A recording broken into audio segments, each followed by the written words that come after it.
O presidente Lula voltou a ter mais aprovações do que desaprovações entre os brasileiros pela primeira vez este ano. Os dados são da mais recente pesquisa divulgada pela Atlas Intel Bloomberg. 50,2% dos entrevistados disseram aprovar o governo Lula, enquanto 49,7% desaprovam. Na pesquisa anterior, realizada 2 semanas antes, os índices estavam praticamente empatados.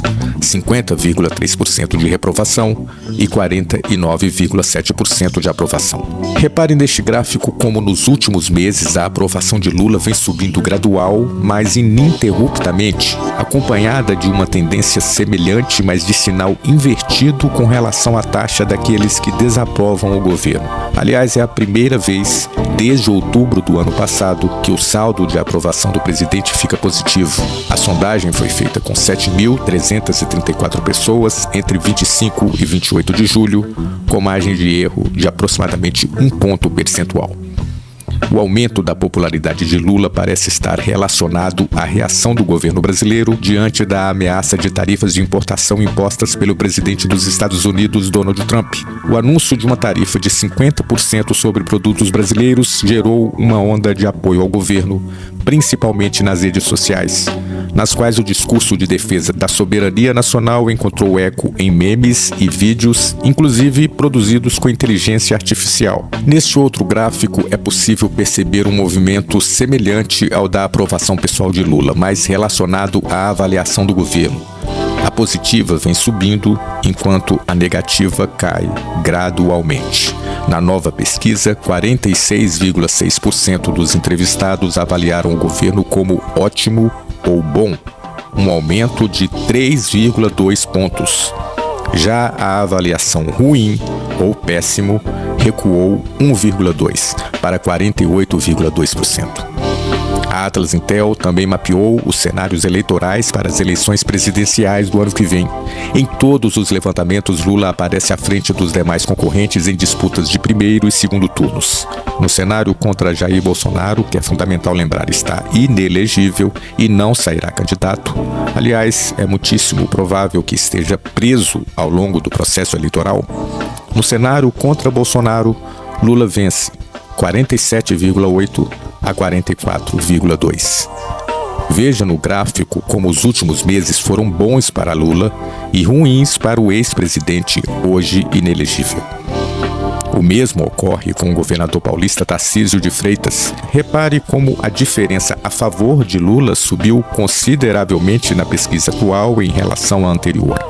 Lula pulou de 44,6% para 48,5%, enquanto Tarcísio recuou de 34 para 33 pontos. Contra Michele Bolsonaro, Lula igualmente vence e até com mais facilidade, 48,5% contra 29,7% da mulher de Jair Bolsonaro.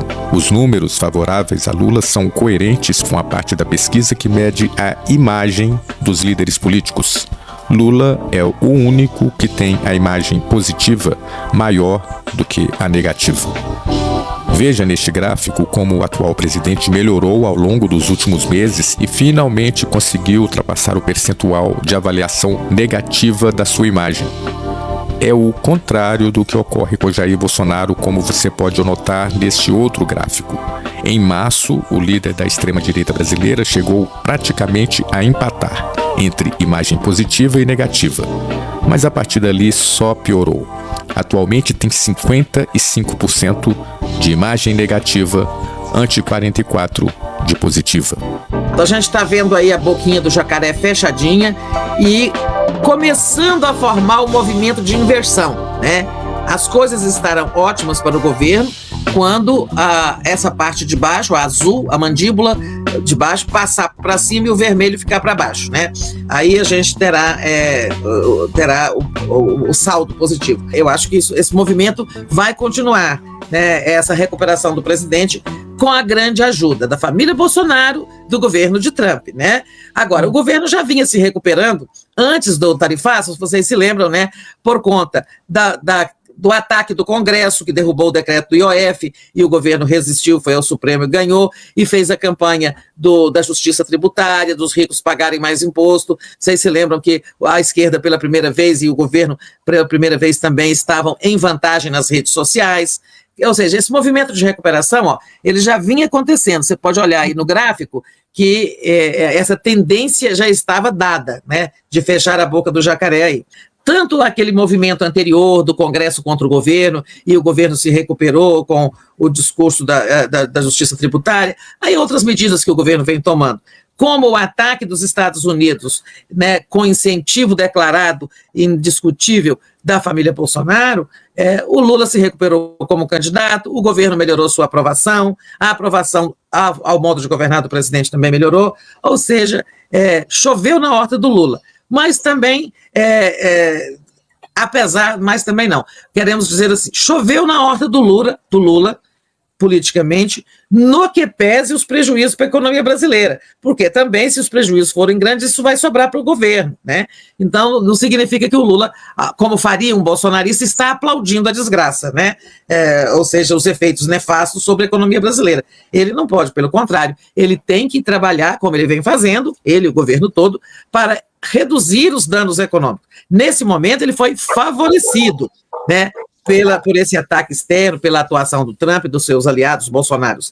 Agora, é claro que, por exemplo, se um dano econômico for muito grande, tiver muito desemprego, aliás, tem uma notícia hoje, o desemprego está agora, hoje, em 5,8%, que é a menor taxa de desemprego desde 2012, né? O Lula precisa conservar esse índice bom de desemprego, né? Baixíssimo desemprego. Agora, se o ataque norte-americano produz muito desemprego, isso vai sobrar para ele. Então, por isso que é importante continuar negociando e tentando.